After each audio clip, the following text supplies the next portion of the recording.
poscia per lo ciel, di lume in lume ho io appreso quel che s'io ridico, a molti fia sapor di forte agrume.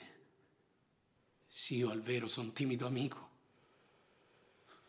temo di perder viver tra coloro che questo tempo chiameranno antico.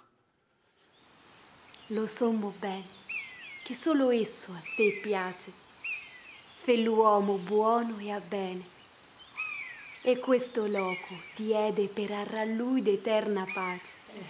Tale che la vostra miseria non mi tange, né fiamma di sto incendio non m'assale.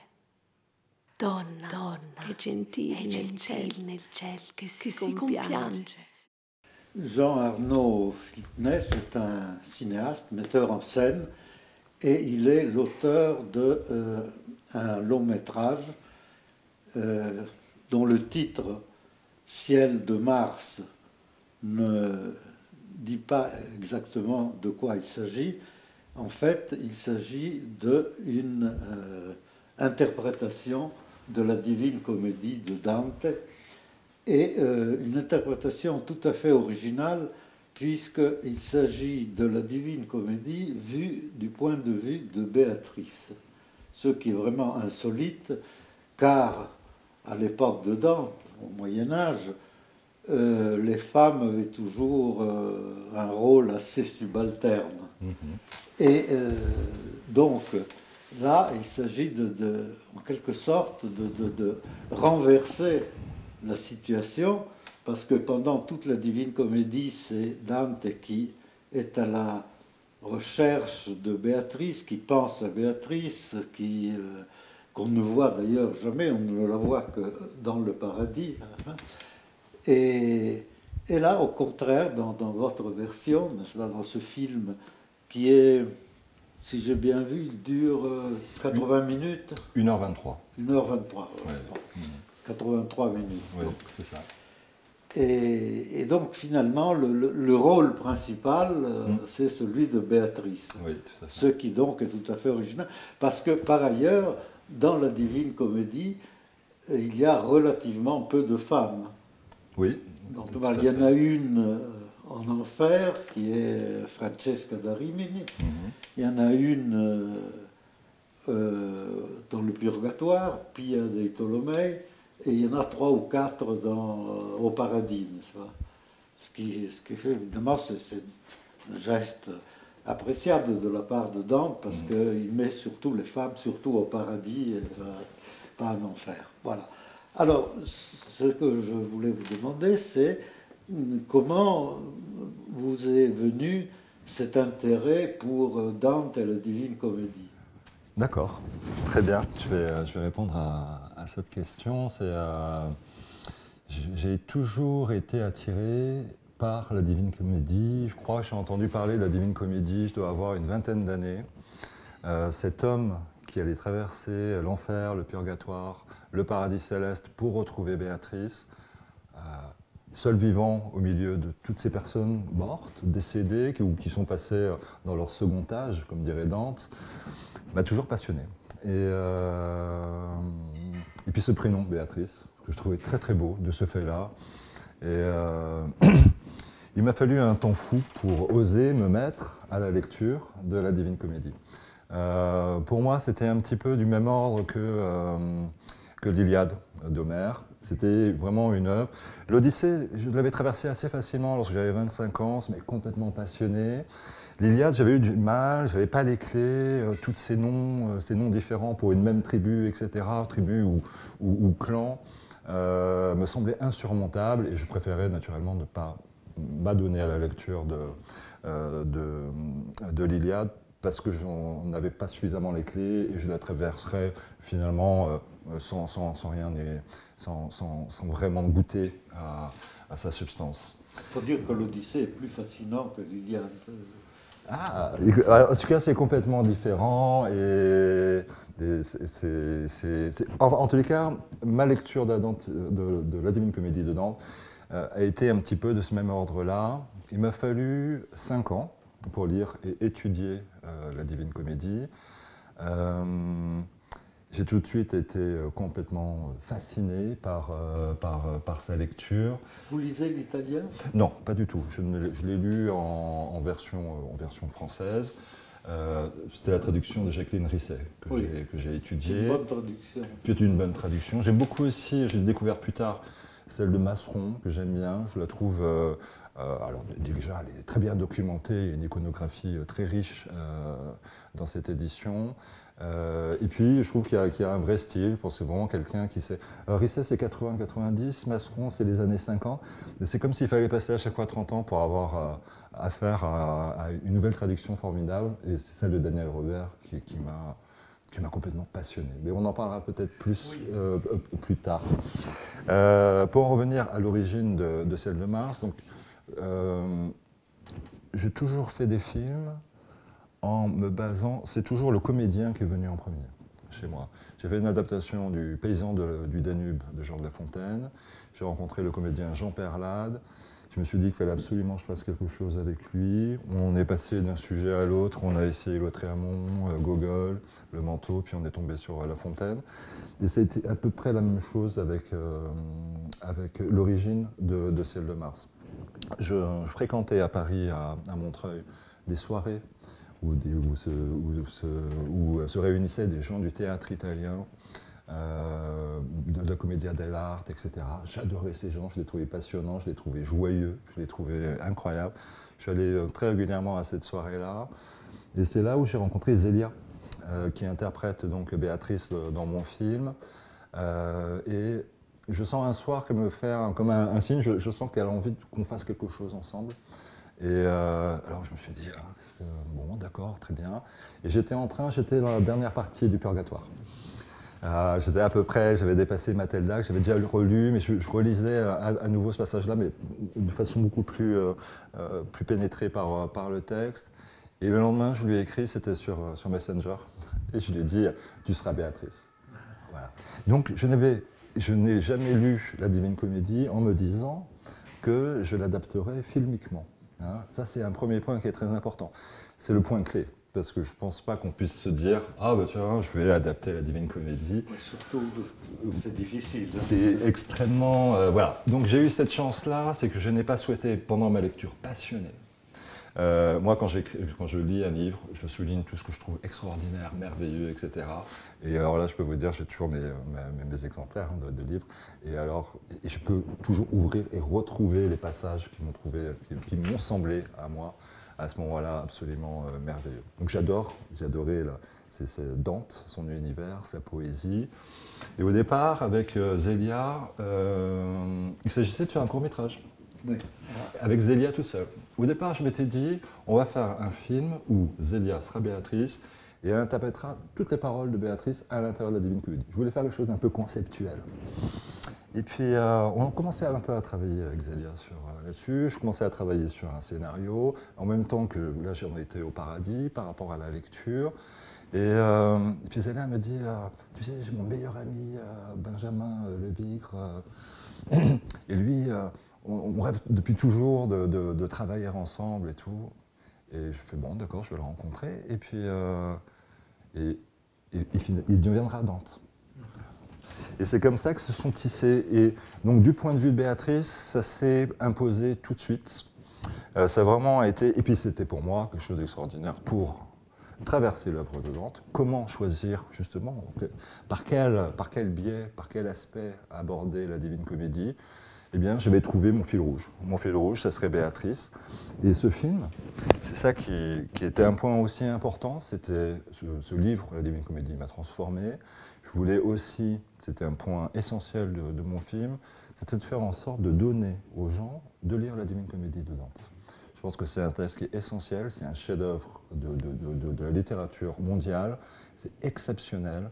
Et je pense qu'il n'est pas suffisamment lu et que mon film part du début de la Divine Comédie, il va jusqu'à la fin de la Divine Comédie. On traverse en 1h23 toute la Divine Comédie. Bien sûr, en faisant de nombreuses ellipses, en mettant de nombreux passages, mais par les yeux de Béatrice, eh bien, ça me permettait de trouver un fil rouge. Et voilà pour un premier élément de réponse par rapport à la question initiale qui était... La question initiale, c'était comment en êtes-vous venu à concevoir ce projet? Oui, voilà. Et puis je répondais du point de vue de Béatrice, oui, tout à fait. Voilà.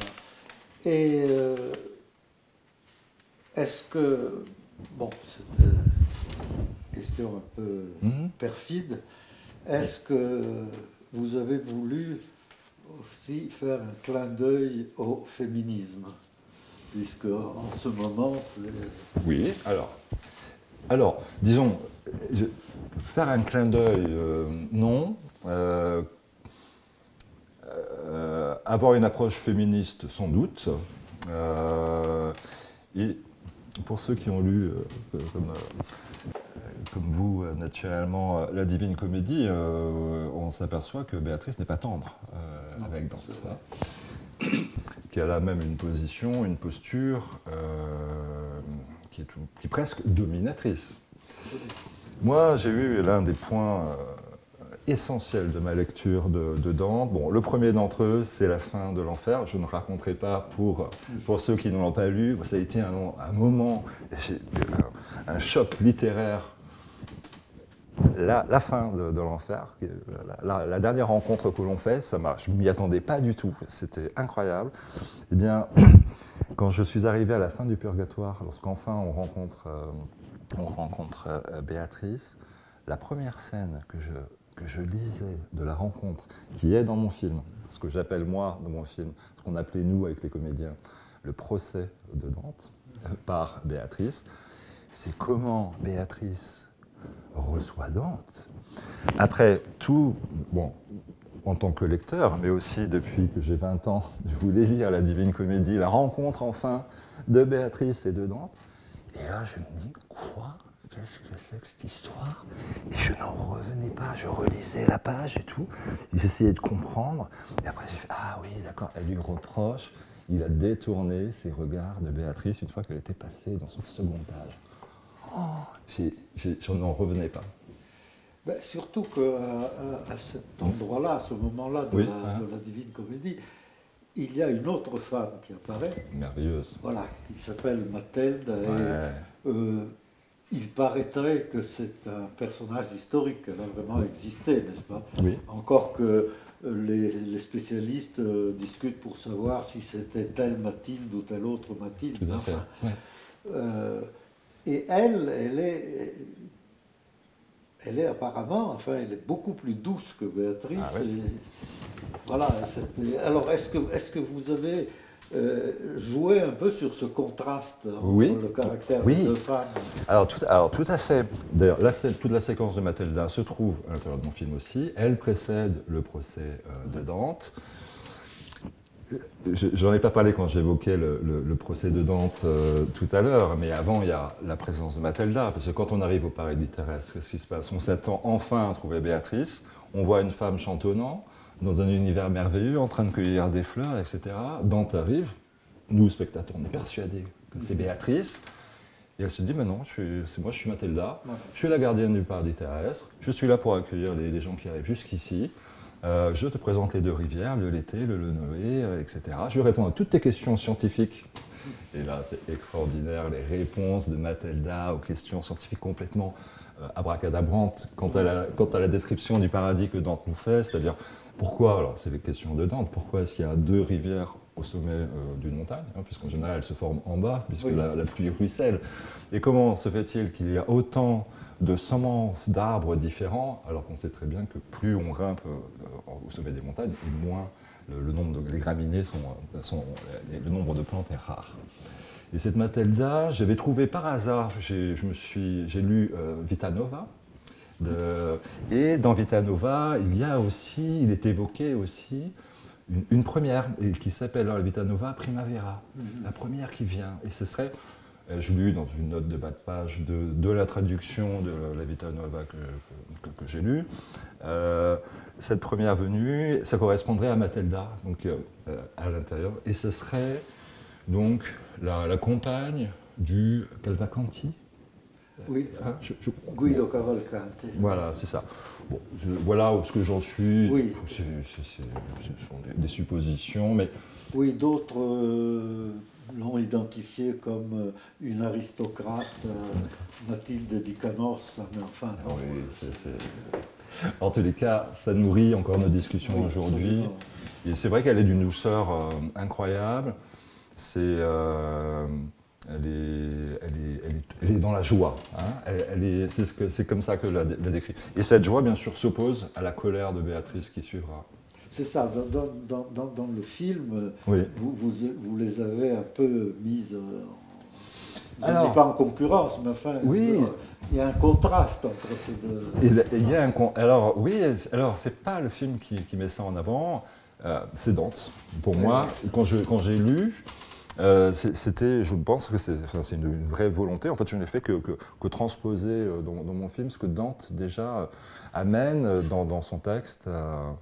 Et puis, on voit après, ce que j'aime bien, je voulais mettre dans le film que je n'ai pas mis, c'est qu'en fait, il y a des petites séquences de rivalité avec Mathilda. Et ça, c'est extraordinaire. Ça, c'est vraiment... Comment l'humain aussi vient se glisser à l'intérieur de cette description pharaonesque de ces royaumes des morts. Quoi. Et alors, une autre question qui me vient à l'esprit. En quoi pouvez-vous dire en quoi l'enfer vu par Béatrice est différent de l'enfer vu par Dante? Bon, très bien, j'adore vos questions. Alors moi, l'enfer, en fait, quand on pose la question à quelqu'un, quand on lui dit la Divine Comédie, tu connais, tu as lu Dante, en général, même si c'est pas vrai, ils disent « Ah, j'ai adoré l'enfer hein. ». J'ai même rencontré ça en Italie. C'est vrai, je crois qu'on m'a dit, en Italie, il y a eu au début du XXe siècle, un auteur qui a dit que tout était contenu dans l'enfer. Non, mais c'est vrai qu'en général, on lit plus facilement l'enfer et après on décroche. Quoi. Ouais, c'est vraiment dommage. Ben oui, et c'est pas seulement en Italie, vous savez.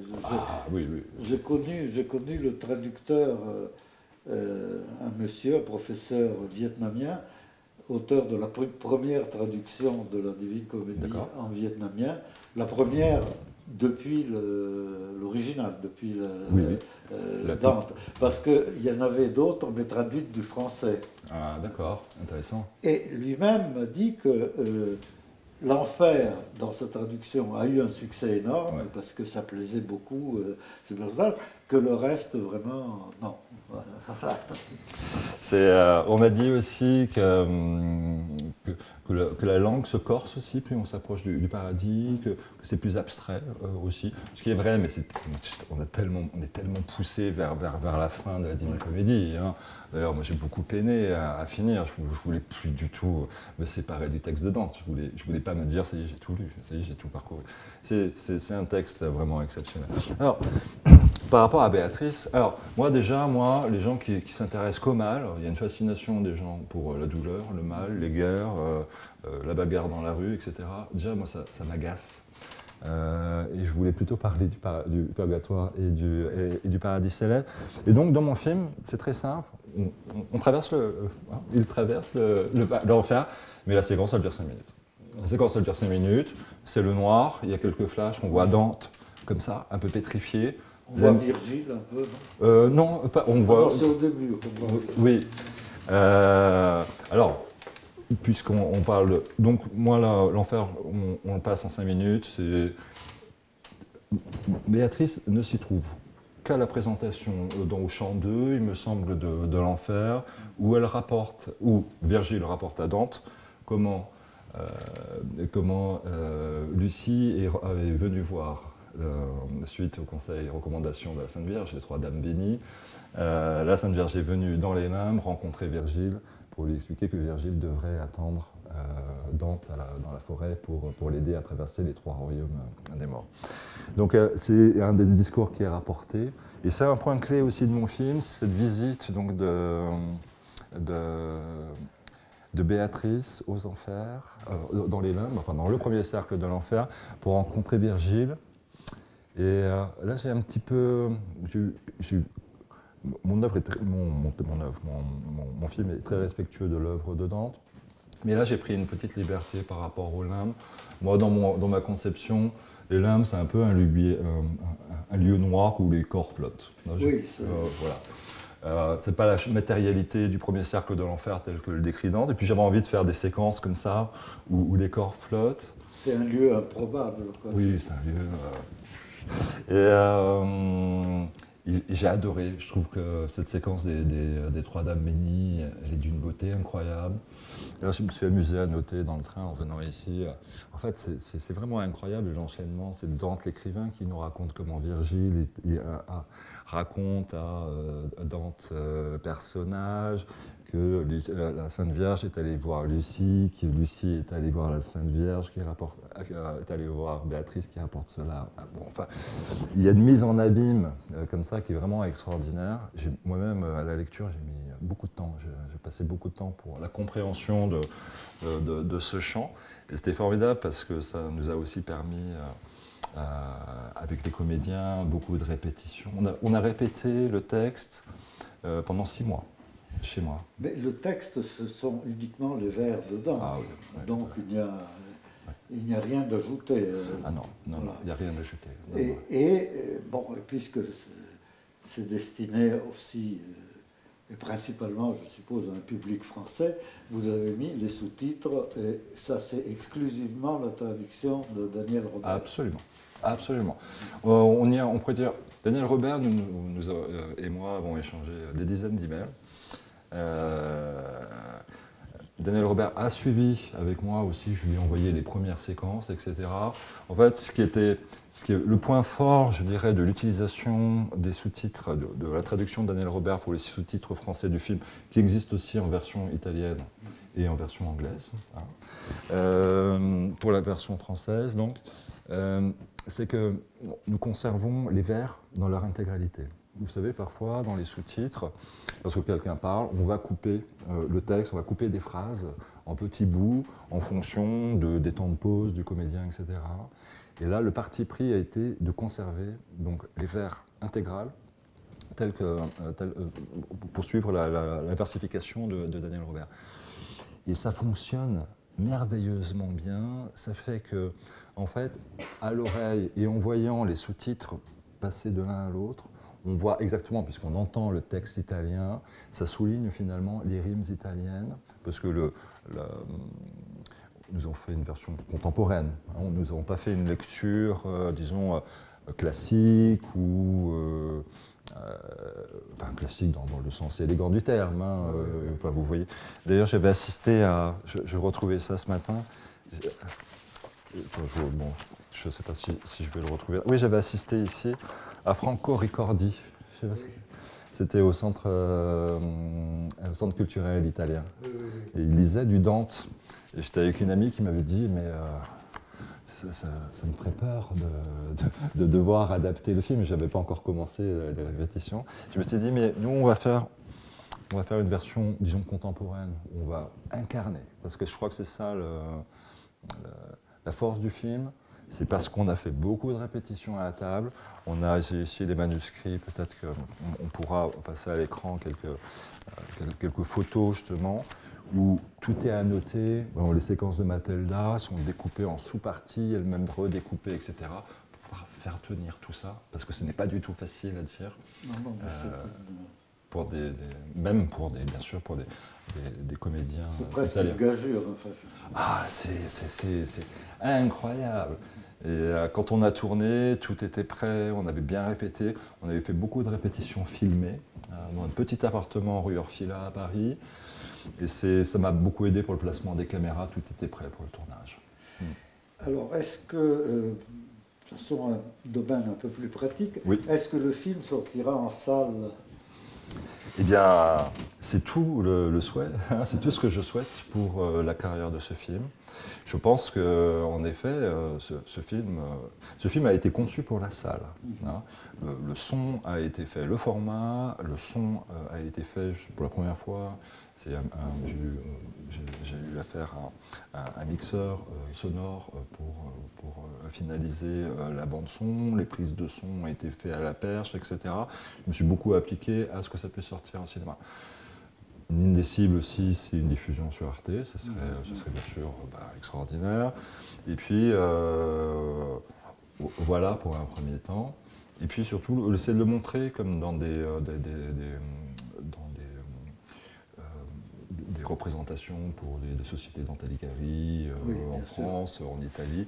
On a eu d'ailleurs, peut-être avez-vous vu ça à Rome, en Italie, on a été invité par le festival Dantesco. Oui, qui nous a valu avec Paolo Pasquini. C'était super sympa parce que je suis interviewé avec les comédiens Zélia, Benjamin. C'était une belle aventure et puis ça a eu pas mal de vues. Et puis c'est en italien, donc c'était un bel hommage déjà. Ouais. Bien, écoutez, il me reste à vous souhaiter tout le succès possible. Merci, merci. Et qu'il passe vraiment partout où c'est possible. C'est-à-dire non seulement en salle, mais sur les chaînes de la télévision. Et puis peut-être dans des endroits tels que l'Institut culturel, la Société Dante Alighieri. Enfin, avec grand plaisir. Voilà. Ouais, avec grand plaisir. Merci beaucoup. Merci, monsieur. Così orai, e quella, sì lontana come parea, sorrise e riguardò me, poi si tornò all'eterna fontana.